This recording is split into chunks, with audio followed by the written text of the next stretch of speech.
You are listening to the 4-Phase Cycle Podcast with your hosts, Megan and Alex of ZESTY Ginger. If you're looking to naturally balance hormones and learn how to work with your body instead of against it, you have come to the right place. As a duo of an integrative MD and a functional diagnostic nutrition practitioner, we use the 4 phases of the feminine cycle in combination with functional lab work to transform the lives of the women we work with.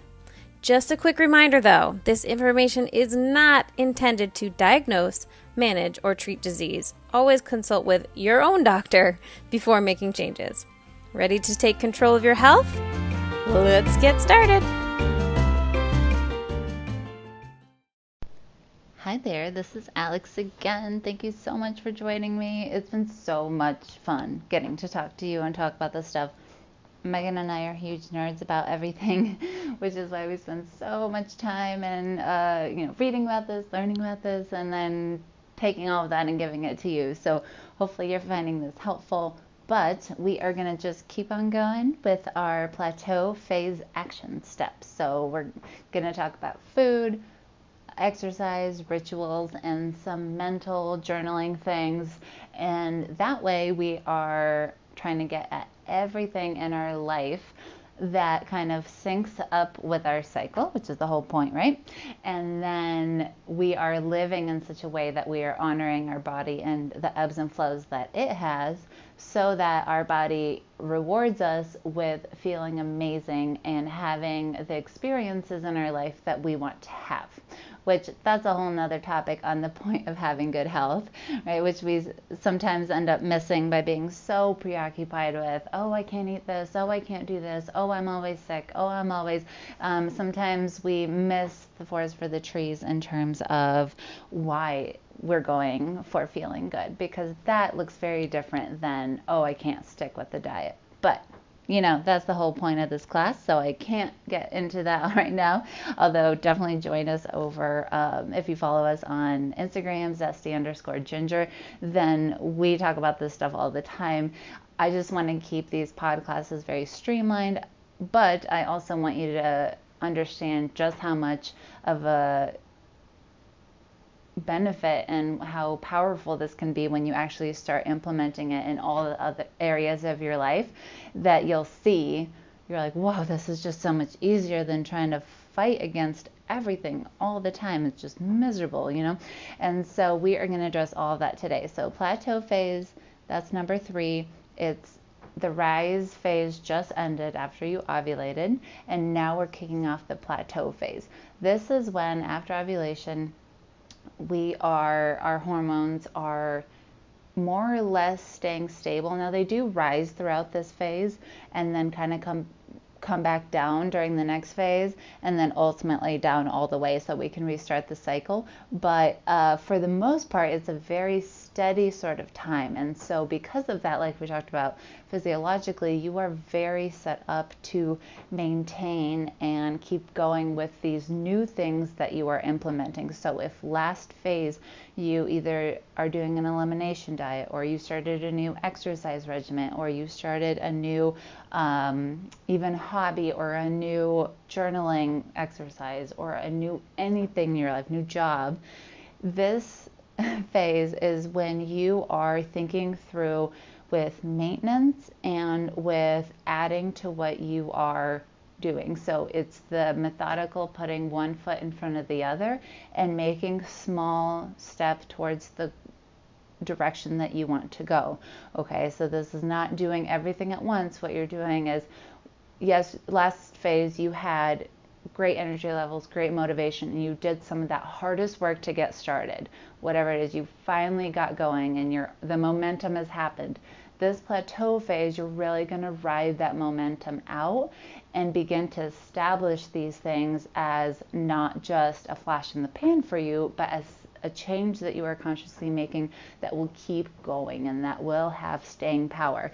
And this is why when you do dieting especially, or dieting I think is the number one thing that we see, but I think it also accounts to moving and exercise and all of that, is that when you do this way, and that you take advantage of what your body is already trying to accomplish, then you'll see your diets are going to be, or your diet, you just are going to do the one and it's going to be successful and you're going to eventually eat that way. That quote unquote diet, or that new way of eating, is going to be so much more successful when you do it this way, where you actually have a phase where you say like, okay, I got started, I already am in the thick of it, and now this is the phase to persevere and make little tiny adjustments so that I can stay on this path that I want to be on. Okay, so let's kick it off with the food stuff. With this, if you are doing doing an elimination diet, which we always recommend at least one of the cycles. If you haven't done an elimination diet, we highly recommend. That's what we have our ladies do in the 4-phase cycle detox that we run. The plateau phase is actually going to be the phase where you start reintroducing some foods. And you can do this in any way as long as you stay methodical. Now, in our 4-phase cycle detox, we actually just create the schedule, but you have to understand that an elimination diet at its very most fundamental basic level is taking away foods that are known common allergens, letting your immune system simmer down so that you're not actively inflamed, and then re-challenging with those foods and seeing how you respond. And a lot of times people will have multiple things that they have. So you want to start in a very methodical way here, reintroducing foods back in. And a lot of times you can start with the food that you miss the most or that you incorporate the most in your life.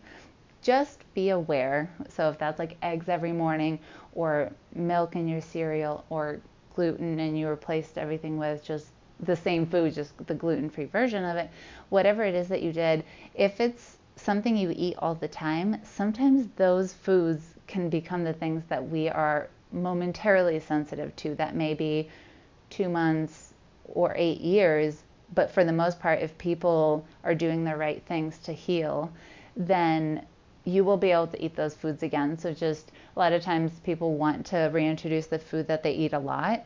That's great, but make sure you're not being biased about it just because you want your eggs back in the morning. Like, you might just for a while have to figure out a new breakfast strategy. And so don't hold yourself back, because sometimes people are very resistant to getting rid of something. And we've seen so many times that people are like, but I always have my morning eggs. That can't possibly be it. And then they take the food away, and that acne that they've been struggling with for 15 years finally goes away.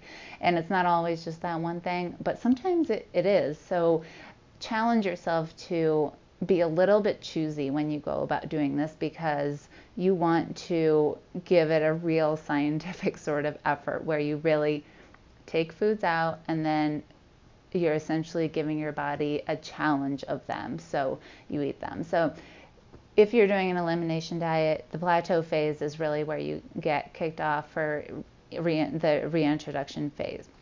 If you are doing any other diet, this is the plateau. The plateau phase is the phase where you are going to maintain as much as possible while still allowing for corrections. So if you have been following a certain diet and you even feel great on it, but you're noticing that you get really hungry or angry in the afternoon when you have, well, that is the time to readdress and reapproach that specific time problem. You know, that time of the day, what can you have, protein, carbs, fats, to supply you with the energy that you need, or whatever it is. Maybe you realize that last week you cooked for the week, but you had only 2 different types of meals for the week, and you quite frankly just got sick of that food. So, you know, for my husband and I, when we were doing this, well, he doesn't do it the way that I do, but we were doing it more or less together, and we both realized like we need at least 3 different dishes throughout the week to not feel like, oh my gosh, I don't want to have the same thing I had for lunch. Let's just order out. So that's just an example of something that works for us. But during this plateau phase, it's the persisting and persevering that really ends up being supported at this time. And so you're physiologically primed for this, and that's when you can sort of put one foot in front of the other and make positive changes in that direction. All right, and it really, when you do it that way and you give yourself time to troubleshoot, then you never get to that point where, oh, you do great with a diet for a month, and then you finally just lose it, and you say, like, I don't even care. Like, that's it. I'm sick of spending 6 hours in the kitchen every Sunday. Like, it's not sustainable for me, and like, screw this, I'm going back to ordering out, right? And so if you catch those kind of things early and address them, and let's say your diet looks less than perfect then, and you say, well, I can't sustain this, but what I can do is replace one of these meals. Let's say you go to, a restaurant that you feel like has really healthy food, or you get, deli or something like that, where you have help with preparing your food. Then usually, if you're catching it early and doing that, then you don't have to burn out at the end of the month. You can keep going. And so making some concessions, or not even concessions, because they're not necessarily going to be bad, but making changes early will ensure that you don't have a full-blown malfunction and meltdown later on down the road. Okay, so that is the point of the plateau. The movement is going to be a similar sort of thing. So movement goals for this week, it's still an action-oriented, high vibe sort of time. And so you're going to find ways to keep yourself motivated with movement, whether if you just started a new exercise regimen the last week, you probably were excited, you got some cute clothes, you went to your classes, you got a friend to come join you, and then for this week you're going to say, how can I optimize all of these things? So maybe you make a new friend at yoga class that you're going to also meet, so you have like multiple accountability partners. Maybe you say, okay, it's not really working for me to work out Mondays because that's the day I work late, but how about I do Tuesday, Wednesday, Friday, and then some sort of lower activity on Sundays to set yourself, whatever it is. I'm just making these up off the top of my head, but they are largely driven by things that I have had to figure out for myself as well. So my movement goals, you want to keep pushing yourself, but you also want to be realistic in how you're doing that. And so when I focus on the plateau, my thing is usually during the plateau phase starting to go up on the weights. And so in contrast to the rise, where I do weights and dynamic movements, I shift the focus a little bit in the plateau phase, where I end up doing more weights and less dynamic movements, a little bit more. So I certainly follow the up and down, where each phase is either a building up or a simmering down, right? And so it's always a fluid, circular rise and fall that happens every predictable cycle. But my plateau goals are always built upon the things that I consciously chose to implement during the rise. And so it's always, while I may be anticipating that I am a little bit, on the downsloping side, I still want to continue the things that I'm doing and begin to either have more of them in my life or figure out a way to do it better. So not necessarily more quantity, but better quality. So that's going to be your movement for that.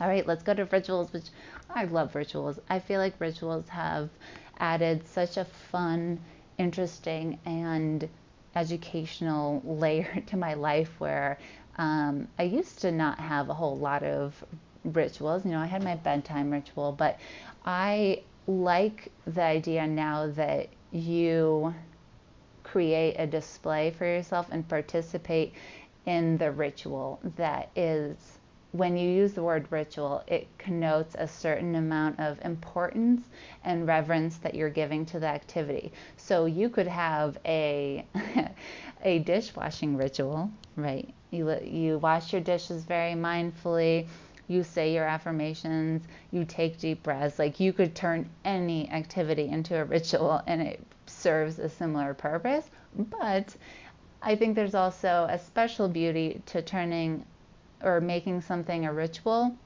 when it's already something special. So just like last week when you took your ritual feminine bath, you can take a bath any day, but it takes a special amount of foresight and I don't know, I'm having word finding difficulties, insight and dedication to make it a ritual bath, because you have to consciously, you're not just grabbing items, right, and throwing them in your bath or throwing them around you. You're consciously choosing the things that you feel nourished and supported by.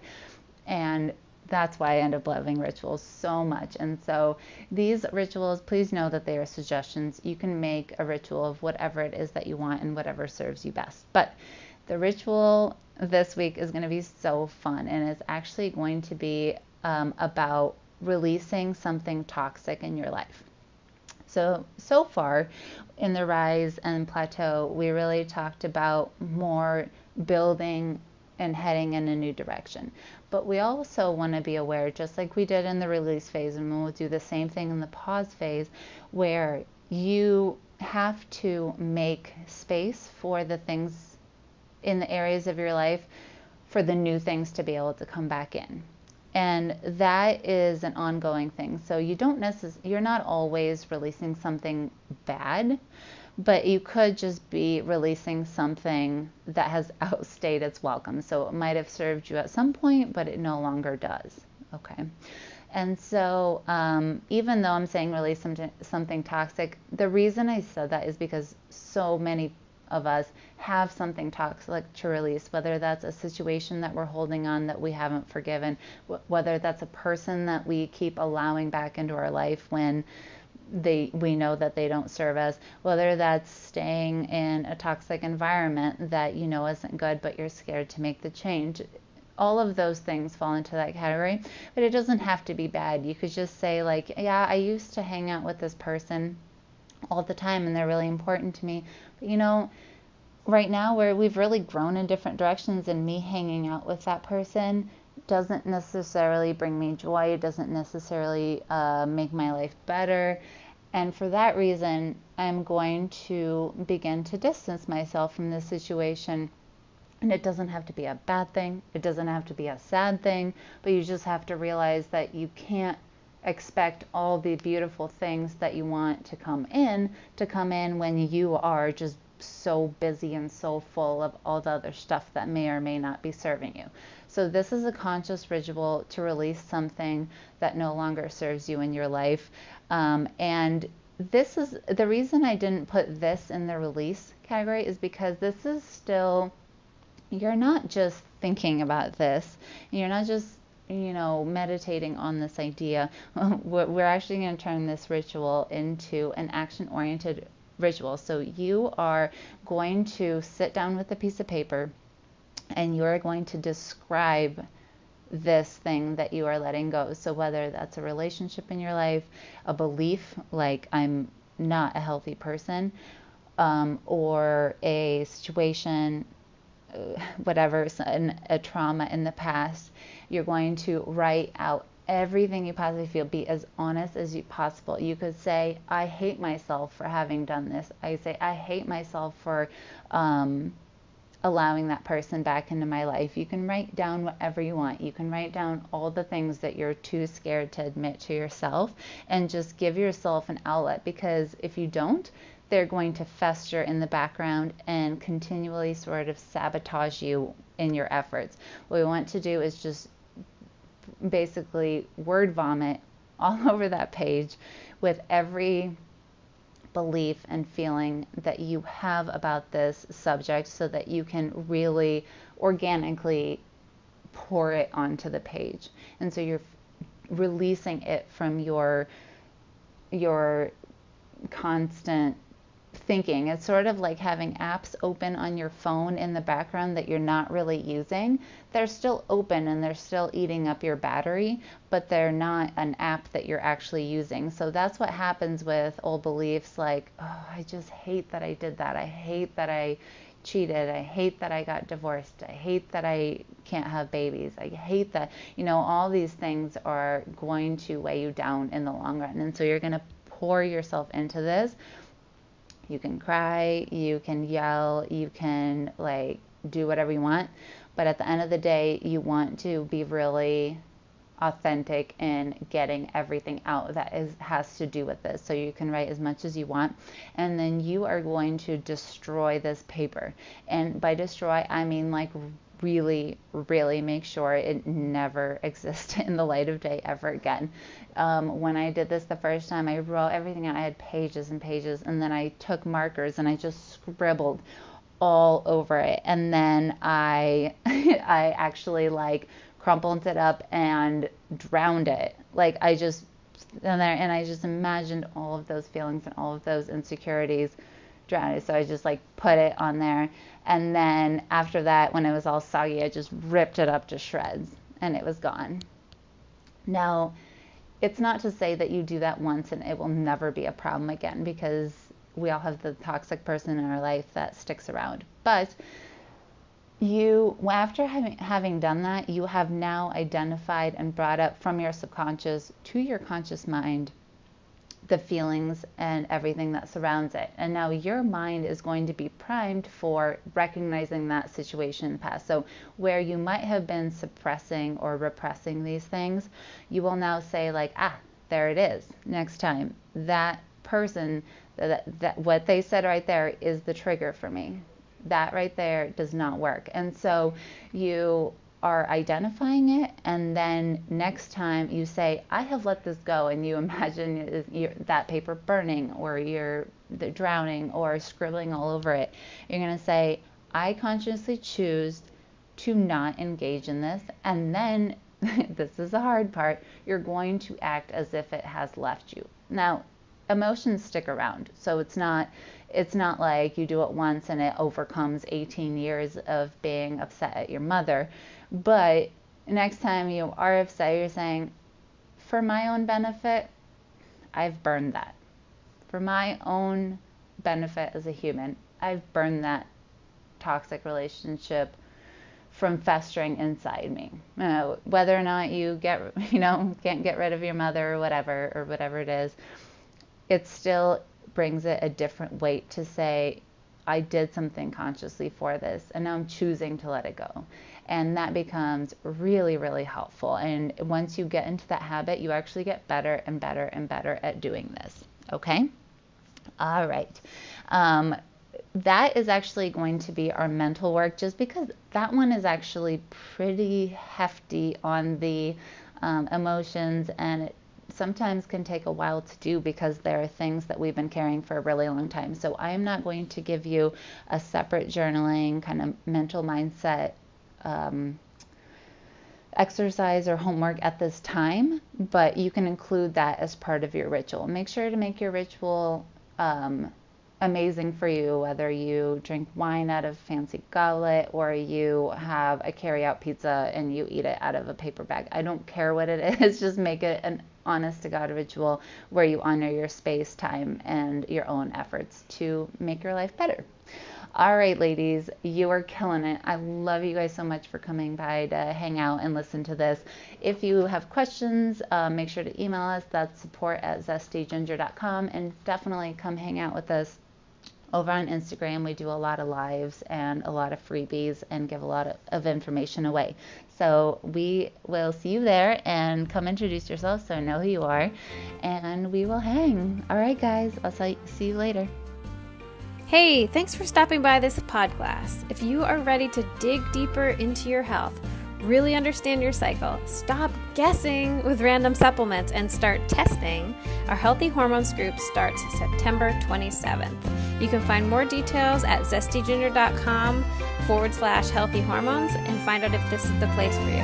And as always, we offer free 20-minute consultations, so jump on the phone with us and we'll help you decide if it's a good fit.